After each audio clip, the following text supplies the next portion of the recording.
متاع جاں ہے تو، تحریر فرت اشتیاق، قسط number 1۔ Farooq associate planners and consulting engineers. اس نے نظریں اٹھا کر ان حروف کو پڑھا۔ شارع فیصل کے نزدیک PCHS میں 2000 گز کے اس ڈبل اسٹوری بنگلے میں فاروق ایسوسی ایٹ کا شاندار آفس تھا۔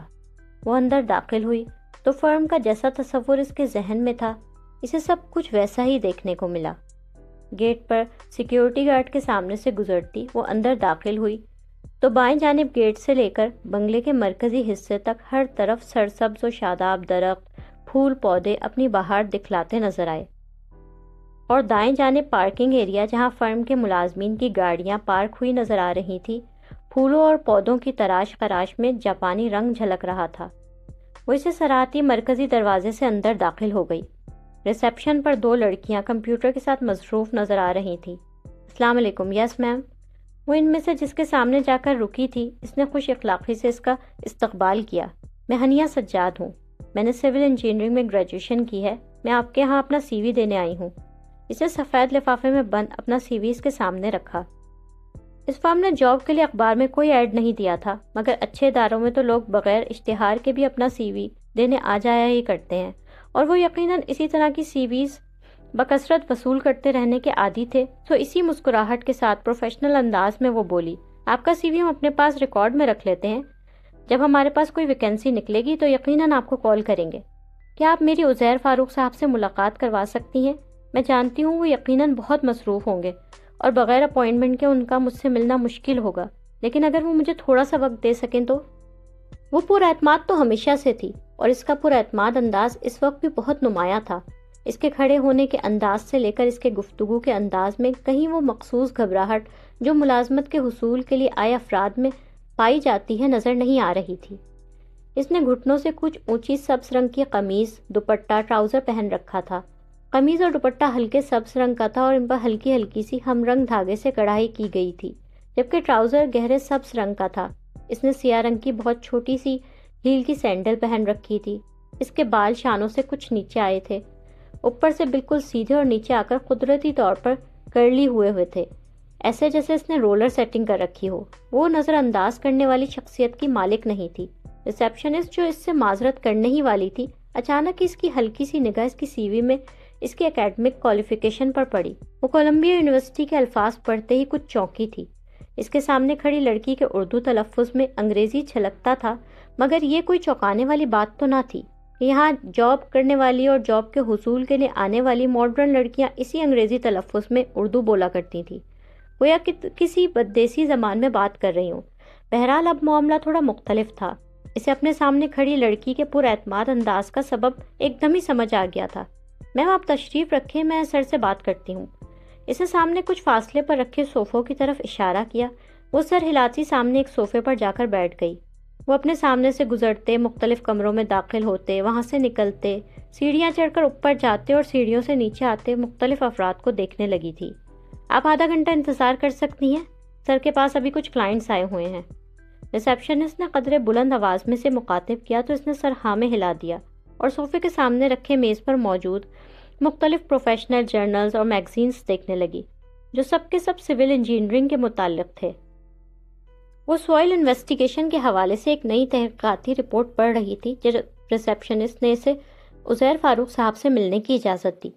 وہ دروازہ کھول کے اندر داخل ہوئی تو اس ایئر کنڈیشن آفس کے خاموش پرسکون ماحول میں عزیر فاروق اسے اپنی میز پر بیٹھے نظر آئے۔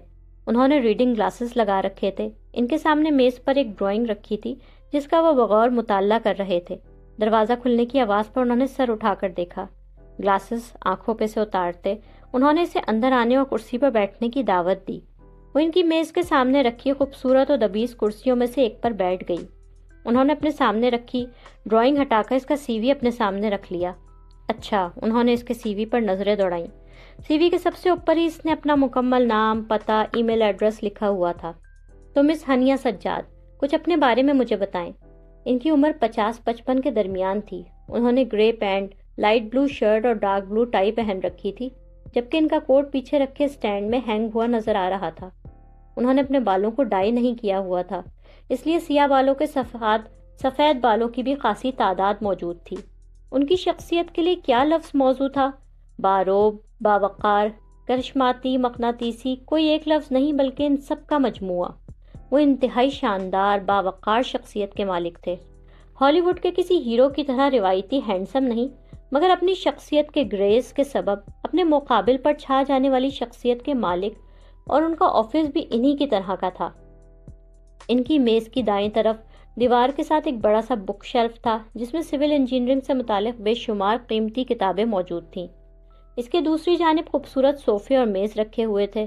کمرے کے چاروں طرف کی دیواروں پر ان مشہور بلڈنگز وغیرہ کی تصاویر، نقشے آویزہ تھے جو ان کی فرم نے بنائی تھی۔ وہ پاکستانی کے چوٹی کے چند مشہور ترین فرمز جنہوں نے ملک میں ہی نہیں بلکہ بیرون ملک بھی اپنا نام بنایا تھا، وہ اس فرم کے سی ای او کے سامنے بیٹھی تھی۔ یہ سوچ کر نہ وہ نروس تھی اور نہ ہی کنفیوز، وہ بالکل ریلیکس ہو کے بیٹھی ہوئی تھی۔ اس نے سکون سے ان کا سوال سنا، ان کی خود پر جانچ تھی، مکمل پروفیشنل نظروں کی جانب ہلکا سا مسکرا کے دیکھا اور پرسکون لہجے میں بولی، سر آپ میرے سی وی میں دیکھ چکے ہوں گے کہ میں نے کولمبیا یونیورسٹی سیز سے سول انجینئرنگ میں گریجویشن کی ہے، اور میں نے آپ کا سی وی نہیں دیکھا مس ہنیا۔ میں لوگوں کو ان کے سی ویز سے نہیں، ان کی حقیقی قابلیت سے پرکھنے پر یقین رکھتا ہوں۔ انہوں نے اس کی بات کاٹ کر پروفیشنل انداز میں کہا، میں ہر روز بے شمار سی ویز دیکھتا ہوں، اور ان سی ویز میں لوگوں نے اپنی جو خصوصیات اور خوبیاں لکھی ہوتی ہیں، انہیں پڑھ کر بے اختیار ذہن میں آتا ہے کہ اتنے قابل، لائق اور باصلاحیت بندے کو ہائر نہ کر کے تو ہم اس کے ساتھ نہیں بلکہ خود اپنے ساتھ زیادتی کریں گے۔ لیکن جب ان سے ملو تو بس، میں کسی بھی ورکشاپ، سیمینار یا کانفرنس میں لیکچر دینے جاتا ہوں تو تمام ینگ گریجویٹ سے یہی کہتا ہوں کہ سی وی میں وہ لکھیں جو آپ ہیں، جو آپ بن چکے ہیں، وہ نہیں جو آپ بننا چاہتے ہیں۔ یہ بات تو خیر ایسی ہی تھی، چلیں بتائیں، آپ اپنے بارے میں کچھ بتا رہی تھی مجھے۔ اپنی بات مکمل کر کے وہ پروفیشنل انداز میں مسکرائے تھے، سر لیکن مجھے آپ نے اپنے پاس جاب نہ دی تو واقعی آپ اپنے ساتھ بہت بڑی زیادتی کریں گے۔ انہوں نے اس کی اس درجہ صاف گوئی اور اعتماد پر چونک کر اسے دیکھا۔ وہ کس طرح؟ وہ مدھم سا مسکرائے، گویا اس کے اعتماد کے انداز کو انہوں نے پسند کیا تھا۔ وہ اس طرح، سر میرا سی وی میرے بارے میں وہ سب کچھ مکمل طور پر بتا ہی نہیں پا رہا جو کہ میں ہوں۔ آپ نے اسٹرکچرل انجینئرنگ کی جاب کے لیے کوئی ایڈ نہیں دیا، مگر ماشاءاللہ آپ کی فرم کا اتنا نام ہے۔ پھر میں نے انٹرنیٹ پر آپ کی کمپنی پروفائل بھی پوری توجہ سے پڑھ رکھی ہے۔ کتنے سارے مشہور، بڑے، ریکگنائز انٹرنیشنل پروجیکٹس آپ کی فرم کے کریڈٹ پر ہیں، اور ایسی کسی ریپیوٹڈ فرم کا حصہ بننا یقیناً میرے لیے آنر کی بات ہوگی۔ لیکن اگر آپ نے مجھے اپنے پاس جاب نہ دی تو ظاہر ہے پھر میں کسی دوسری فرم میں جو آپ کی کمپیٹیٹر بھی ہوگی وہاں چلی جاؤں گی، اور ڈیفینیٹلی ہائر بھی کر لی جاؤں گی۔ تو اپنے پاس خود چل کر آئے ایک ایسے ٹیلنٹ کو آپ اپنے کسی کمپیٹیٹر کو ہینڈ اوور کر دینا، سر مجھے آپ ایسے لگتے تو نہیں ہیں۔ میرا خیال ہے آپ اتنے جوہر شناس تو ہیں ہی کہ ٹیلنٹ اور قابلیت کو ایک نظر میں پرکھ سکیں۔ وہ سنجیدگی سے یوں بولی گویا یہ کوئی یونیورسل ٹروتھ ہو جس سے وہ انہیں آگاہ کر رہی ہو۔ انہوں نے دلچسپی سے اس کی طرف دیکھا، ان کے لبوں پر محسوس سی مسکراہٹ آ گئی۔ مجھے پتا ہے سر، میرا یہ کہنا آپ کو کچھ اچھا نہیں لگ رہا ہوگا، لیکن میں اس بات پر یقین رکھتی ہوں کہ آدمی کو اپنی خوبیاں اور خامیاں سب پتہ ہونی چاہیے، اور ان کا واضح طور پر اظہار بھی کرنا چاہیے۔ میں کمپیٹنٹ ہوں، ٹیلنٹڈ ہوں، ایمبیشیس ہوں۔ سول انجینئرنگ کی صرف ڈگری ہی نہیں لی میں نے، بلکہ سول انجینئرنگ میرا پیشن ہے۔ I want to build buildings, bridges, houses. جب میری عمر کی لڑکیاں گڑیوں سے کھیلا کرتی تھی نا، تب میں بچوں کے کھیلنے والے بلاک سے بلڈنگ بنایا کرتی تھی، نئے نئے ڈیزائنز کی۔ اسکول میں آرٹ کی ٹیچر سینری بنانے کو کہتی تو دوسرے بچوں کے برخلاف میری سینری میں آسمان، پہاڑ، پرندے، جھیل سے زیادہ فوکس مکان اور جھیل پر سے گزرتے پل پر ہوتا تھا۔ مکان اور پل کی چھوٹی چھوٹی ڈیٹیلز پر بھی میں نے پوری توجہ دی ہوتی تھی۔ کمپیٹنٹ، ٹیلنٹڈ اور ایمبیشیس میں میری طرف سے کانفیڈنٹ ہونے کا اضافہ کر لیں آپ۔ وہ ریلیکس سے انداز میں کرسی سے ٹیک لگا کر بیٹھ گئے۔ ویل مس ہنیا، آپ کا خود پر اعتماد مجھے پسند آیا۔ وہ اس بار ذرا کھل کر مسکرائے تھے، اور انہوں نے کھل کر اس کو سراہا بھی تھا۔ اچھا تو مس ہنیا، مجھ پر ذرا یہ بات ثابت کر کے دکھائیے کہ آپ جیسے ٹیلنٹ کو اگر میں نے کسی کمپیٹیٹر کے حوالے کر دیا تو میرا کتنا بڑا نقصان ہو جائے گا۔ وہ بولتے ہوئے اپنی کرسی سے اٹھے، پیچھے اسٹینڈ میں سے چند ڈرائنگز نکالی، واپس مڑے، اپنی میز پر آئے، ان ڈرائنگز کو اس کے سامنے رکھا اور دوبارہ اپنی کرسی پر بیٹھ گئے۔ یہ ایک رہائشی بلڈنگ ہے جو کراچی میں بنے گی، اس کی ڈرائنگز ہیں، ذرا ان پر اپنے کامنٹس دیجیے۔ وہ ایک کثیر منزلہ بلڈنگ کی اسٹرکچرل ڈرائنگز تھیں۔ اس نے انہیں مکمل توجہ اور سنجیدگی سے دیکھنا شروع کیا۔ سر یہ کس نے ڈیزائن کی ہیں؟ چند منٹوں بعد اس نے سر اٹھائے بغیر خود ہی کہا، اس نے احمق کا لفظ غالباً سینسر کر دیا تھا، ورنہ اس کے بولنے کا انداز ظاہر کر رہا تھا کہ وہ پوچھنا ہی چاہتی تھی یہ بلڈنگ کس احمق نے ڈیزائن کی ہے۔ اس نے سر اٹھا کر عزیر فاروق کو دیکھا۔ آئی ایم سوری سر، لیکن اس ڈیزائن میں بے شمار خامیاں ہیں۔ سب سے پہلے تو اس میں سائزمک فیکٹر کو مد نظر رکھا ہی نہیں گیا۔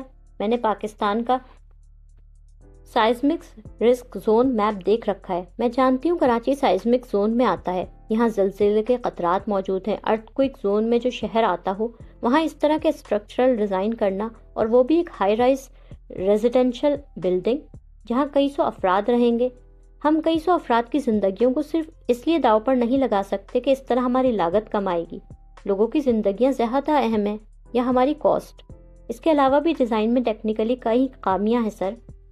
میری صافگوئی کا برا مت مانیے گا سر، مگر یہ کسی انتہائی ڈفر آدمی نے ڈیزائن کی ہے۔ وہ جواباً یوں مسکرائے جیسے اس سے اسی جواب کی امید لگائے بیٹھے تھے۔ انہوں نے اس کی تائید و تردید کے بغیر وہ ڈیزائن اس کے سامنے سے ہٹا کر میز پر قدرے دور کھسکا دیے۔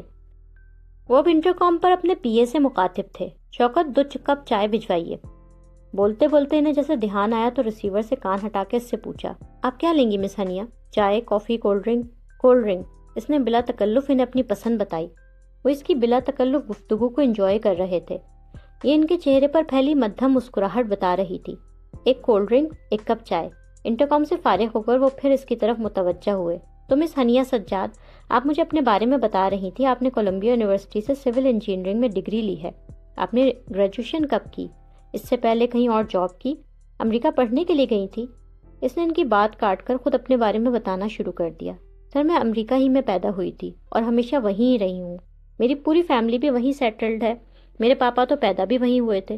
ان کی فیملی لیٹ 40s میں امریکہ مائیگریٹ کر گئی تھی، جبکہ ممی کی فیملی کا معاملہ مختلف تھا۔ میرے نانا ڈپلومیٹ تھے، ممی ان کے ساتھ ملکوں گھومتی تھی۔ ویسے وہ پیدا پاکستان میں ہوئی تھی، وہ شادی کے بعد امریکہ آئی تھی۔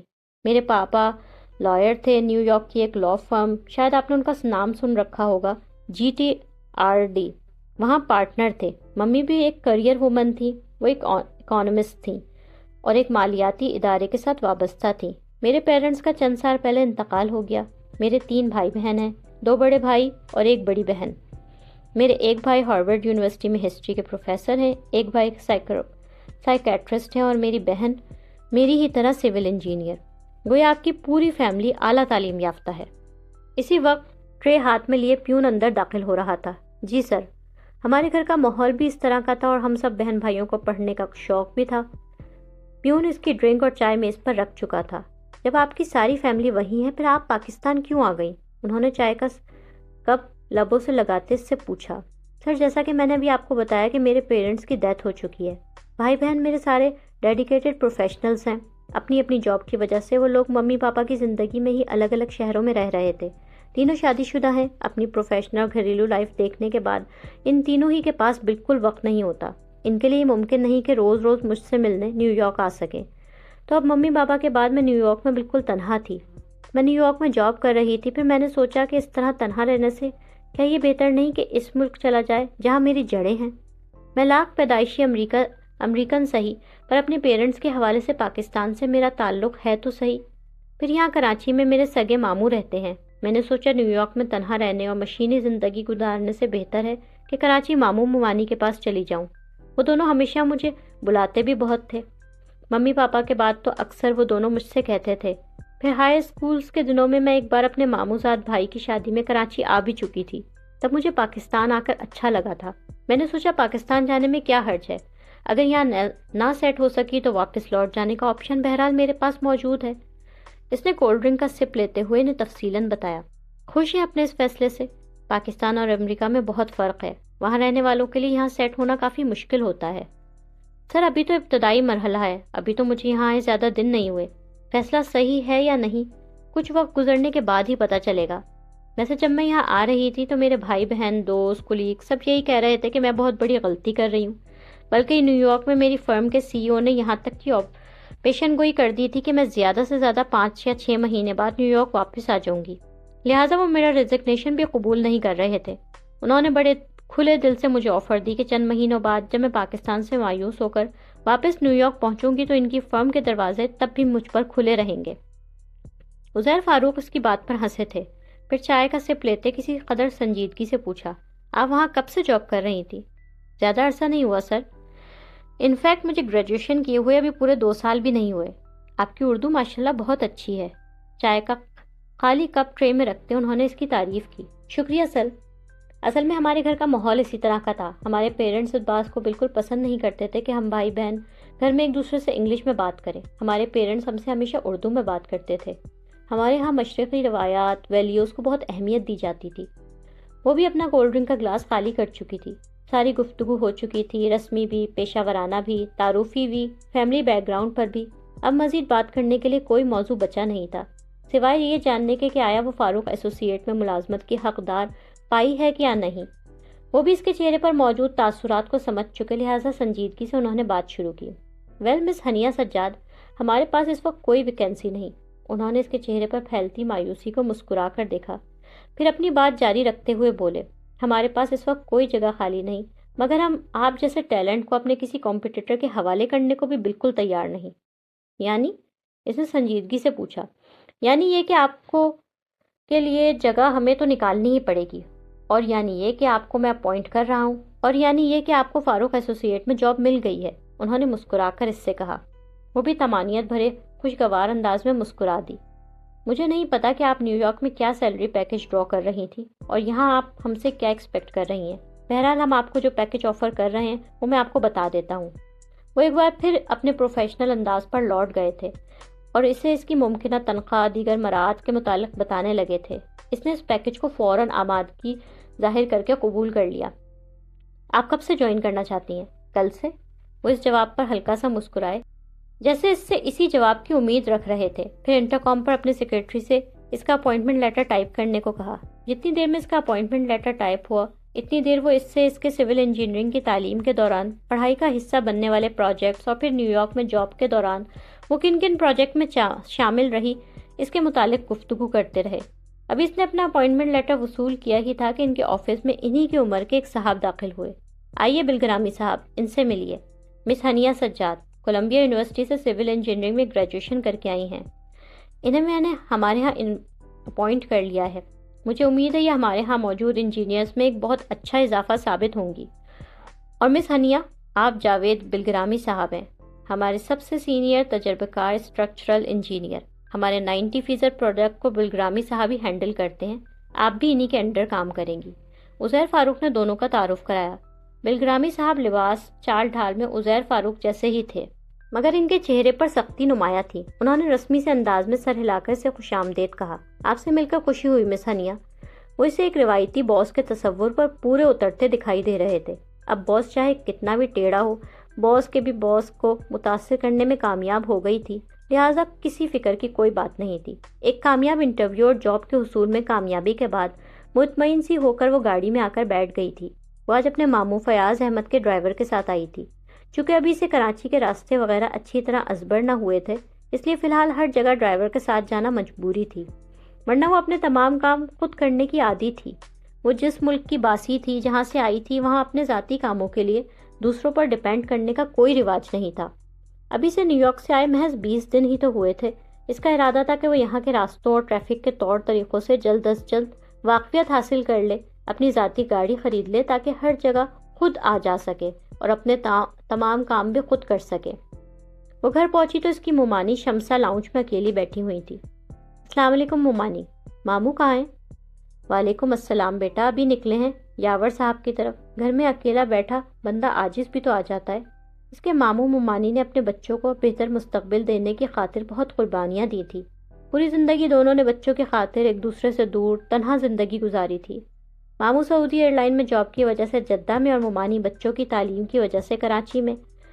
بچے پڑھ لکھ کر کسی قابل ہوئے تو کوئی نئے جہاں تسخیر کرنے امریکہ روانہ ہو گیا، تو کوئی کینیڈا، انگلینڈ۔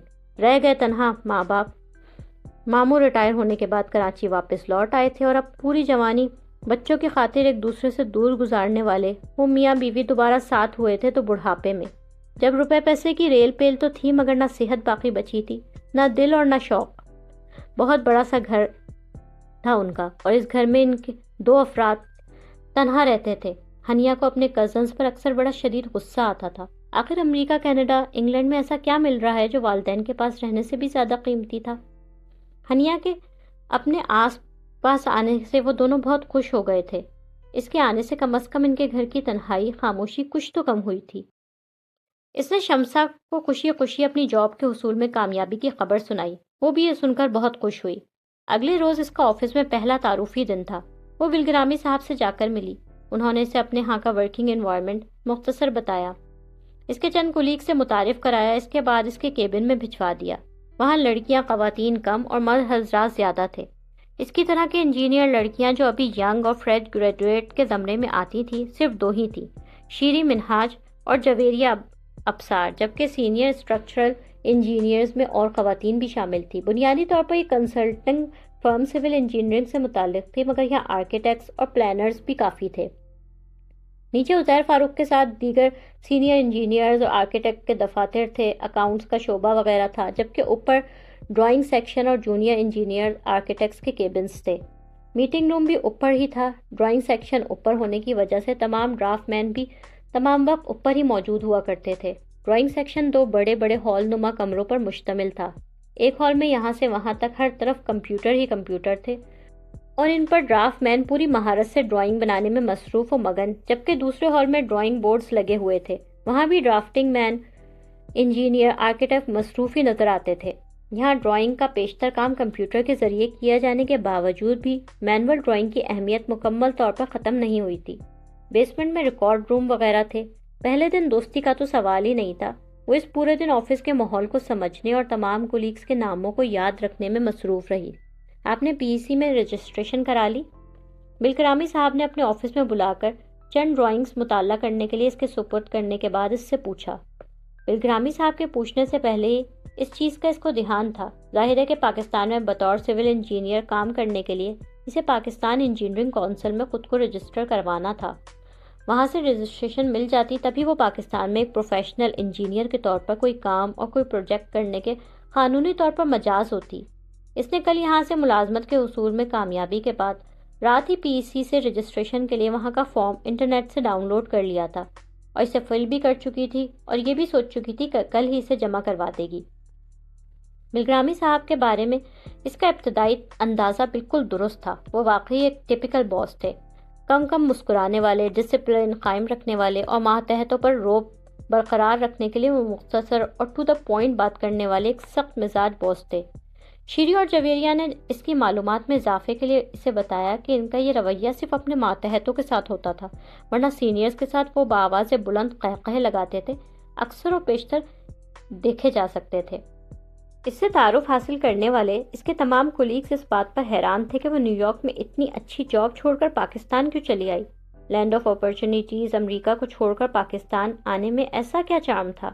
یہاں تو ہر دوسرا پاکستانی، چاہے وہ پاکستان میں کتنا ہی اچھا کیوں نہ سیٹل ہو، معاشی اعتبار سے کتنا ہی خوشحال کیوں نہ ہو، خواب امریکہ جانے کے ہی دیکھا کرتا ہے، اور وہ نیو یارک جیسے بڑے شہر میں اتنی اچھی جاب کو ٹھوکر مار کر پاکستان چلی آئی۔ وہ سب کو یہ سمجھانے کی کوشش کر رہی تھی کہ اسے تو ہمیشہ سے پاکستان کی لائف بہت پسند تھی۔ اسے پاکستانی ماحول پرکشش لگتا تھا، فیملی کا ایک دوسرے سے اٹیچ ہونا اسے پسند تھا۔ کافی سارے کولیگز اس بات کو مان رہے تھے، بلکہ باقی سب یہ سمجھ رہے تھے کہ یہ لڑکی بہت جلد یہاں سے مایوس ہو کر واپس چلی جائے گی۔ وہ وہاں واحد فورن کوالیفائڈ انجینئر نہیں تھی۔ جتنی بڑی وہ فرم تھی اتنے ہی قابل دماغ اس کے ساتھ منسلک تھے۔ خود عزیر فاروق نے سول انجینئرنگ میں گریجویشن اور ماسٹرز امریکہ سے ہی کر رکھا تھا۔ جاوید بلگرامی بھی امریکہ ہی سے ایم ایس کر کے آئے ہوئے تھے۔ وہاں کے سینئر انجینئرز، آرکیٹیکٹ میں سے کئی ایک فورن کوالیفائڈ تھے۔ گریجویشن پاکستان سے کی بھی ہو تو آگے اپنے پروفائل کو سجانے سنوارنے کے لیے بیرون ملک سے ڈگریز، سرٹیفکیٹس اور ڈپلومہ لے کر آئے ہوئے تھے۔ اپنے قابل لائق انجینئرز، آرکیٹیکٹ کو فرم خود بھی آگے پڑھنے کے مواقع فراہم کرتی تھی۔ ان کی مزید اعلیٰ تعلیم کے اخراجات خود اٹھاتی تھی۔ ان دنوں فرم ہی کی طرف سے یہاں کے ایک انجینئر ایم ایس کرنے کینیڈا گئے ہوئے تھے۔ ہنیا کو جو چیز آغاز میں ہی سب سے نمایاں کر رہی تھی وہ یہ تھی کہ جونیئر انجینئرز اور آرکیٹیکٹ میں وہ واحد تھی جو فورن کوالیفائڈ تھی، اور وہ بھی ایک اتنے نامور تعلیمی ادارے کی۔ ابھی وہ اپنی کارکردگی سے کسی پر کچھ ثابت کر کے نہیں دکھا سکتی تھی، مگر کولمبیا یونیورسٹی کا نام سننے کے بعد اسے کوئی بھی نظر انداز نہیں کر سکا تھا۔ شیئر کریں اور تازہ ترین اپڈیٹس کے لیے سبسکرائب کریں۔